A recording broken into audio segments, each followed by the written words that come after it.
Hello, നമ്മളിന്ന് നല്ലൊരു പരിപ്പ് കറിയാണ് കേട്ടോ ഉണ്ടാക്കിയെടുക്കാൻ പോകുന്നത്.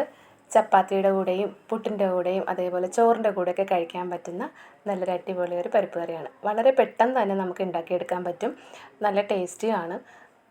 അപ്പോൾ എന്തായാലും നമുക്ക് വീഡിയോയിലേക്ക് പോകാം.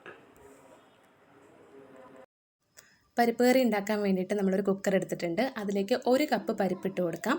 അപ്പം നമ്മളിവിടെ മസൂർ ദാലാണ് എടുത്തിരിക്കുന്നത്. നമ്മൾ സാമ്പാറിനൊക്കെ എടുക്കുന്ന ഏത് പരിപ്പാണെങ്കിലും മതി കേട്ടോ. ഇനി നമ്മളിതിലേക്ക് ഒരു മീഡിയം സൈസ് സവോളയാണ്, അത് കനം കുറച്ച് അരിഞ്ഞത് അത് ചേർത്ത് കൊടുക്കുന്നുണ്ട്. പിന്നെ 2 തക്കാളിയാണ്, അതും കട്ട് ചെയ്ത് ഇതിലേക്ക് ഇട്ട് കൊടുക്കുന്നുണ്ട്. പിന്നെ 3 പച്ചമുളക് ഇട്ട് കൊടുക്കുന്നുണ്ട്. പിന്നെ 1/2 സ്പൂൺ മഞ്ഞൾപ്പൊടിയും 1 സ്പൂൺ ഉപ്പും കൂടി ഇട്ടിട്ട് നമുക്കിതിലേക്ക് 3 കപ്പ് വെള്ളം ഒഴിച്ചു കൊടുക്കാം. അപ്പോൾ 1 കപ്പ് പരിപ്പിന് 3 കപ്പ് വെള്ളം നമ്മൾ ഒഴിച്ചു കൊടുക്കണം കേട്ടോ. എന്നിട്ടിത് നമുക്ക് അടച്ച് വെച്ച് വേവിച്ചെടുക്കണം. അപ്പോൾ ഹൈ ഫ്ലെയിമിൽ 1 വിസിൽ കേട്ടതിന് ശേഷം തീ ഒന്ന് കുറയ്ക്കണം. എന്നിട്ട് 2 വിസിൽ കേൾപ്പിക്കണം. ഇങ്ങനെ വേണം വേവിച്ചെടുക്കാൻ വേണ്ടിയിട്ട്. അപ്പോൾ നമ്മുടെ പരിപ്പൊക്കെ ഇവിടെ വെന്ത് വന്നിട്ടുണ്ട്. അപ്പോൾ ഈ ഒരു രീതിയിലായിരിക്കും നമുക്ക് വെന്ത് വരുമ്പോൾ കിട്ടുന്നുണ്ടാവുക. അപ്പോൾ വെള്ളം നമ്മൾ ഓർക്കണം, 1 കപ്പ് പരിപ്പിന് 3 കപ്പ് വെള്ളം നമ്മൾ ഒഴിച്ചു കൊടുക്കണം കേട്ടോ. എങ്കിലേ കറക്റ്റായിട്ടത് വെന്ത് കിട്ടത്തുള്ളൂ. ഇനി നമുക്ക് ഇതിലേക്ക് താളിച്ചൊഴിക്കാം. അപ്പോൾ 3 ടേബിൾ സ്പൂൺ എണ്ണ ഒഴിച്ചിട്ട് നമുക്കിതിലേക്ക് കടുക് ഇട്ട് കൊടുക്കാം. അതങ്ങ് പൊട്ടി വരുമ്പോൾ ഒരു 6 അല്ലി വെളുത്തുള്ളിയാണ് കേട്ടോ, അതും അരിഞ്ഞതിലേക്ക് ചേർത്ത് കൊടുക്കണം. പിന്നെ നമ്മളിതിലേക്ക് 2 വറ്റൽമുളക് പൊട്ടിച്ചതും അതും കൂടി ഇട്ട് കൊടുക്കുന്നുണ്ട്.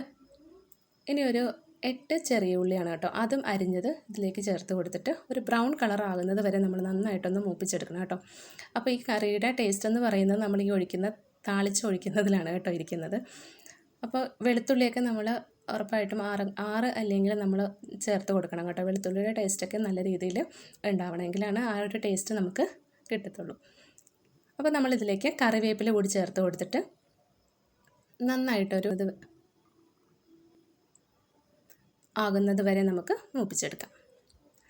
ഇനി അത് ഈ കറിയിലേക്ക് അങ്ങ് ഒഴിച്ചു കൊടുക്കണം. അപ്പോൾ ഞാൻ മുന്നേ പറഞ്ഞതുപോലെ ഈ താളിച്ചൊഴിക്കുന്നതിലാണ് ഇതിൻ്റെ ടേസ്റ്റ് മുഴുവൻ ഇരിക്കുന്നത് കേട്ടോ.